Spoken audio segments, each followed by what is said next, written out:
friends, the outset, my grateful thanks to all of you for this very enthusiastic assembly. A little more than what I frankly anticipated.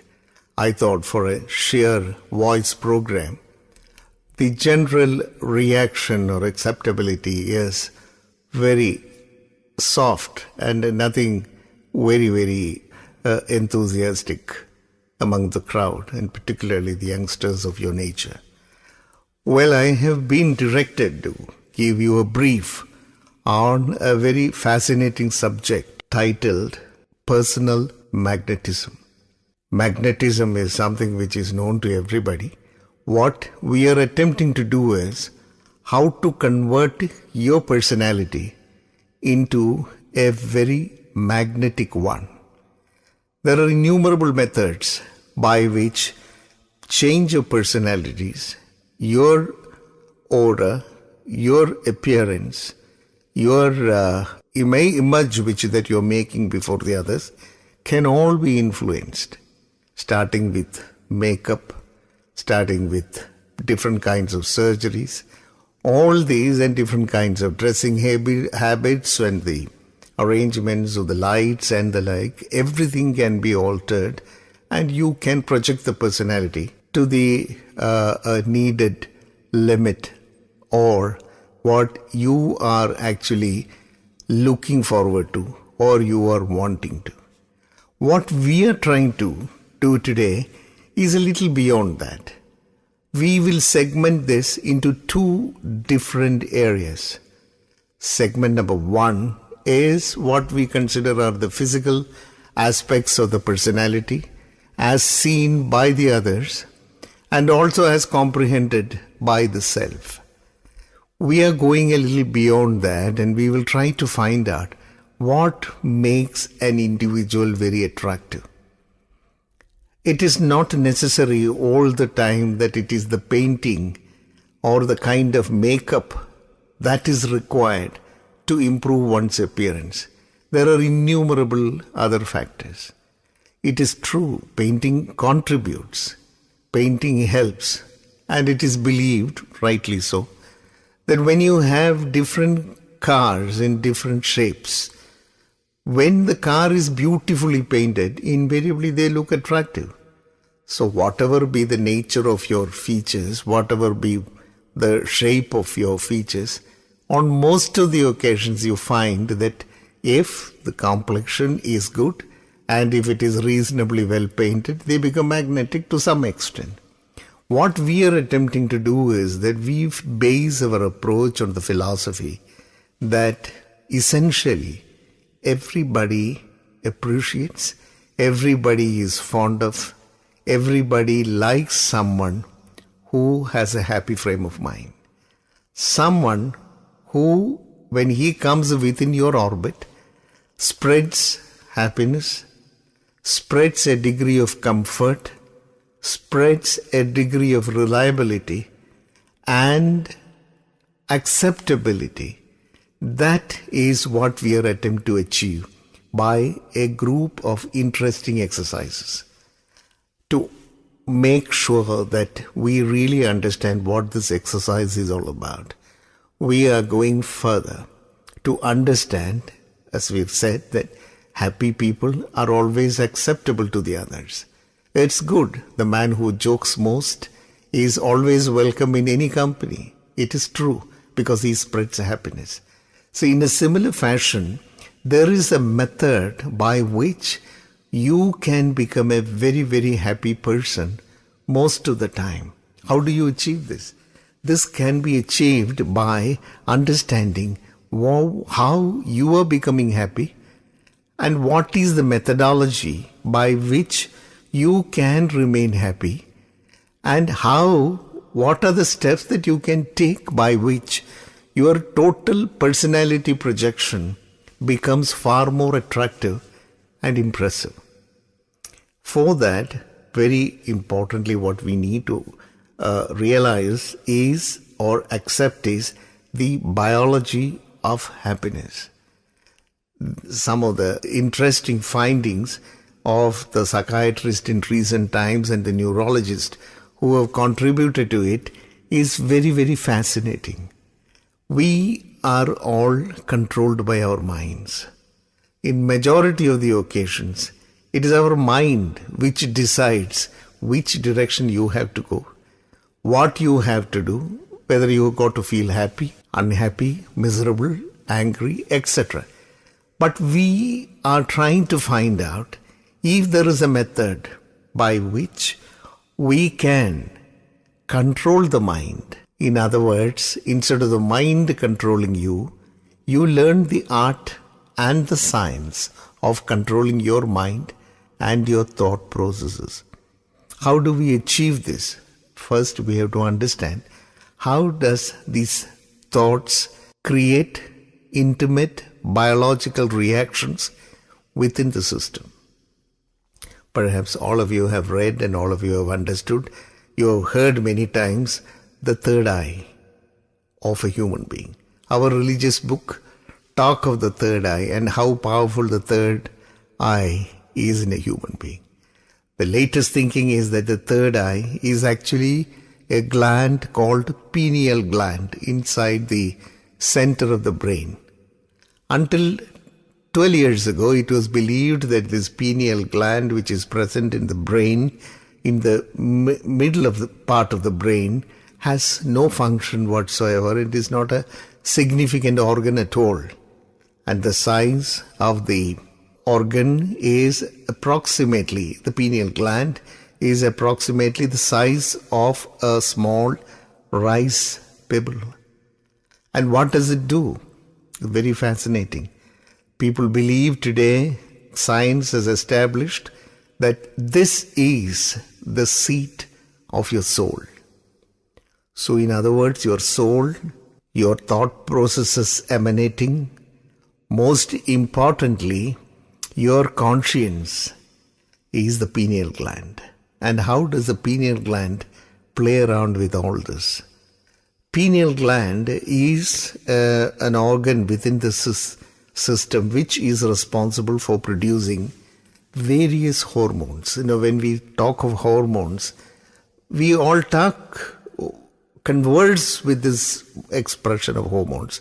But generally, majority do not really understand what these hormones are. Hormones are chemical substances which are released by certain organs in the body. They are called the endocrine glands.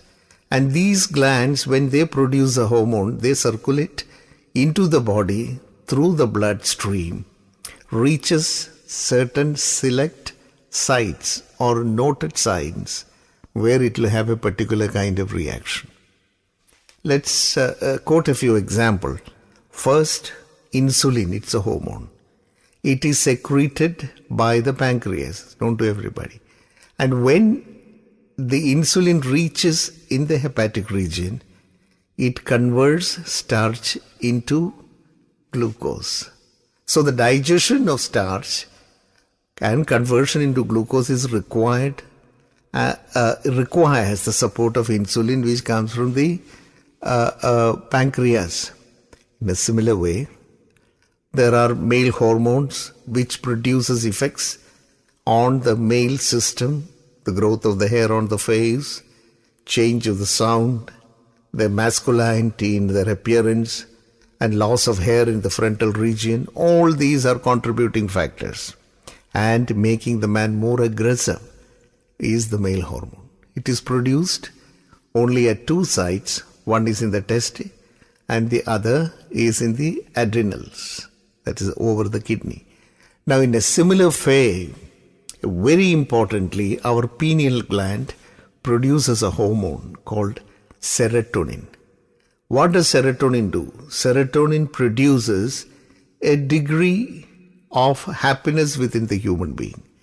Serotonin's primary function is to relax and make a man relatively happier. And the second stage, serotonin, gets itself converted to a hormone called dopamine.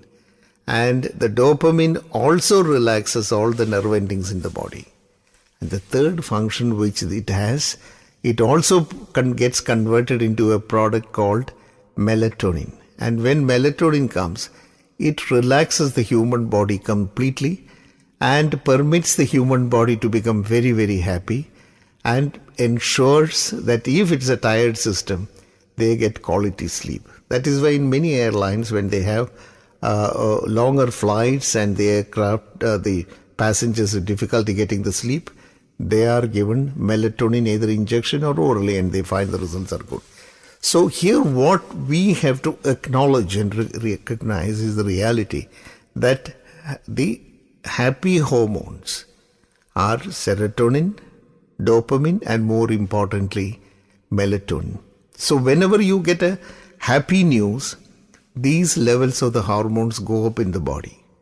And when they go up in the body, they are secreted by the pineal gland. When they go up in the body is relaxed and the person becomes happier and happier. So what we are attempting to do is that make a person happy in such a manner that these hormone levels go up and remain there for long than what it is today.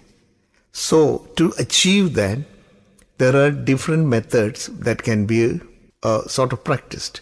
What one could do is to train your mind in such a manner that you get only those thought processes or those great images before your mind that brings you happiness, and make this into a healthy, beautiful habit. Now, how do we make this into a beautiful habit? Habits are formed because of the human subconscious. This same pineal gland or the subconscious has got a remarkable ability to develop attachments to things, objects, or even people or animals which are closer to it for a long period of time. To quote an example, the first day you smoke a cigarette, you don't get any happiness out of it. The second day you do it, but after 15th day, if you don't smoke, something tells you, hey, how about a cigarette? Who's doing this? The subconscious. Without your knowledge, your subconscious has developed an unusual attachment to smoking. You're at the bus stop every day on a regular basis and you see people standing there. You may not even talk to them. You may have observed them. But over a period of time, after 20 days, you find 2 of the individuals have taken leave and are not in the queue. You may not be able to say what it is, but you know something is missing. You understand? This is also a formation of habit. Without your knowledge, your subconscious has developed attachment to that particular 2 individuals whom you have hardly noticed. You go to your office room and you find that the whole sitting arrangement has changed. For the first 1 or 2 days, you will find it very uncomfortable to sit there. The reason is that your subconscious has got used to a particular method of sitting, where you also liked the way the chairs were being kept and other people were standing or sitting. So all these habits are formed by the human subconscious. There are innumerable other examples. Starting with waking up at 4 o'clock in the morning. You do it continuously for 15 days. On the 16th day, whether someone wakes you up or not, and you will automatically, spontaneously jump out of your bed. How does it happen? The subconscious has developed that affinity. And you live in one particular place for a long period of time. Unless otherwise motivated, you may not like to change the place of your stay. Because you, without your knowledge, has got used to everything about that place, including the pillar and the post outside your house. You have developed a degree of attachment. This is because of the inherent habit of the human subconscious to develop an attachment. So what we have to accomplish is, we have to take advantage of this weakness of the human subconscious mind and train the human subconscious in such a manner that this habit of the subconscious is trained, is addicted, is developed, is conditioned to do everything that makes it very, very happy. Now, how do you make the subconscious happy? When you make your subconscious happy, When you become conscious of that happiness, your pineal gland produces more amount of serotonin, more amount of dopamine, and much more amount of melatonin. That keeps you happy. And when these hormone levels goes up, the man's facial expression changes. Over a period of time, the facial musculature gets restructured. Now, the couple of examples which we can talk about is that you think many times in our own families, a girl of a marriageable age, her friends are getting married. She is not married. If you look at her, there is always a pathos running there. And you find that her skin is not all that attractive. But suddenly if her marriage is fixed and she is told the handsome boy is getting married to her, he is likely to take her away abroad to a large country in the next 3 months. The third day onwards, you look at the same girl, her face has changed. Within about 10 days' time, she will look a bundle of joy. How does this happen? This is because the level of these hormones, which is generally a consequence of happiness, has become a habit with the subconscious. So, but then you cannot have somebody to have this kind of a situation all the time. So how do we do this? There are methods by which you can train your subconscious and make sure that all the time these beautiful hormones, particularly melatonin, is secreted out as much as possible in every possible situation. So much so, even if somebody is irritated with you, somebody is shouting at you, you will still remain reasonably happy and balanced. To accomplish this, there are certain interesting small exercises by which you can condition your subconscious to accept this. What are they? The first one that they could do is, the exercise which we recommend, is that the attitude of gratitude. Think and consider what are the things which you have for which you should be grateful to the God or grateful to somebody else. You have 2 very good hands, you've got a reasonably attractive face, you've got long legs, you've got enough health, you've got this, that, etc. Quite a lot of things with which you can thank the gods for. That is accomplished because of the divine blessings which you have. Then you can say that I have a very affectionate, loving mother. I have a very affectionate friend. I have this. I have children. Then you write that. And then you will observe that there is such a lot of things in you God has given to you that it's very difficult for you to find a reason to be unhappy. Yet, more often than not, you were unhappy. This is because of the behavioral pattern of the hormones. Now, here what we do is that to ensure that most of the time these hormone levels are kept high, you take a beautiful notebook and write down at least 25 blessings of yours, sitting and focusing on it today. Continue this as frequently as you can. The second thing you've got to do is sit back, relax, and mentally go through a situation where you find that all the visual images before you are seeing your own image, remaining very happy for all the great things that God has given you and for the great things that you have achieved with your hard work, with your contacts, with your knowledge, many things that you can reason it out. So if you do that, you find the level of your happiness almost all the time is very high. If you notice, many of these days, this mobile phone has become the fashion of the day. You watch the young girls who are probably going to work, especially in the high cities, highly dense cities, you will observe that many of them, when they take the phone, that is their main relaxation. When they start talking to their boyfriend, you can make out the change in the expression. Nobody has told you that. But this is readable because the hormonal levels get excited. Her facial muscles get excited in such a manner that she only knows at that time divine delight. So take oneself into that. Make a habit out of becoming happy for the self. by this particular exercise. This is only the first step. And if this is done for about, say, 10 or 12 days, you will find your levels of all these hormones are very high, and you will most of the time remain a very, very happy person. And slowly your facial appearance will change, that your gait will change in about 10 days' time. If you're going anywhere, people will start observing you. Many times, many strangers will greet you. It may be in the bus or in the train or even on the roadside. This is because your magnetic aura is changing. The aura, which has 7 colors, it is not by accident it is there. The 7 colors, Webjor, which you see, is the nature's greatest gift to any living object. So this living object, which is you, has this aura beautifully spread into 7 different colors.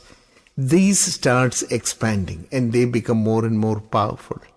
As you know, the number 7 is an unusually great number.